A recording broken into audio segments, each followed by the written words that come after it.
It's like we are in an epidemic of busyness.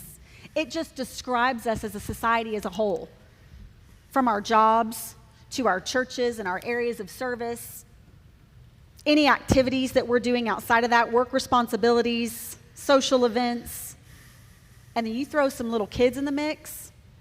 I don't care if you've got one or you've got six, you're just busy. We're running from sports activities.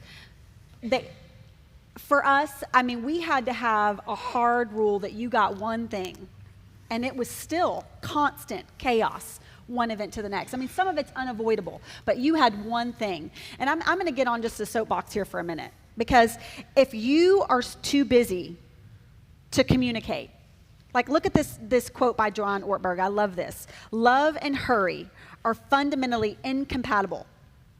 Love always takes time, and time is the one thing that hurried people don't have. If we're too busy to communicate, how are our marriages surviving? Like if I am constantly running from one thing to the next and I don't have time to communicate or talk, or if we do need to communicate or talk, but I'm late for something, then I'm just frustrated. I have got to make sure that I am leaving room for margin. We are really big fans of not having every second planned of our week. Where's the margin at? If we say yes to this, it's a really good thing, but it's not the best thing because there's going to be no margin. When are we having dinner together as a family? When are we going to have time for conversations about things that matter, that are sharpening and shaping our souls and our marriage and the souls of our children?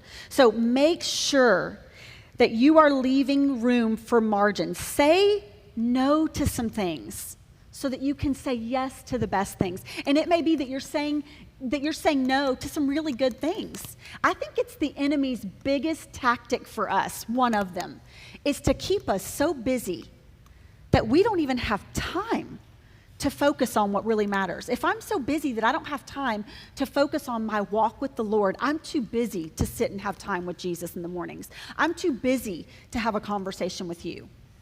What a huge, huge disappointment for your marriage, for your communication.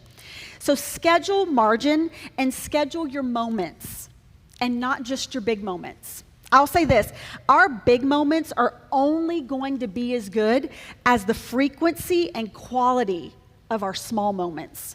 If you're waiting for your marriage to be made up in those big moments on that anniversary trip, yes, take the trip. But your marriage is made up in the everyday small moments of your life. Take the small moments. For us, one thing that we do in the mornings, after I get kids out the door, Honda's usually been up, and I've done the lunches, and I've done the breakfast, and I've cleaned, and I'm going to sit, and I'm going to have coffee, and I'm going to have some time with Jesus, and I'm going to have some time with my husband. And it might just be 5 minutes, but just those small moments in the morning of like, let's connect for a few minutes. When he walks in the door from work, a lot of times I'm in the middle of cooking dinner, and sometimes the kitchen is empty, and the kids aren't around, and it's so nice just to take 10 minutes to connect. Hey, what was your day like? What was good about it? What was hard about it? So that I'm having understanding for his world in that moment, and vice versa. So figure it out. Take the small moments. Take the date nights.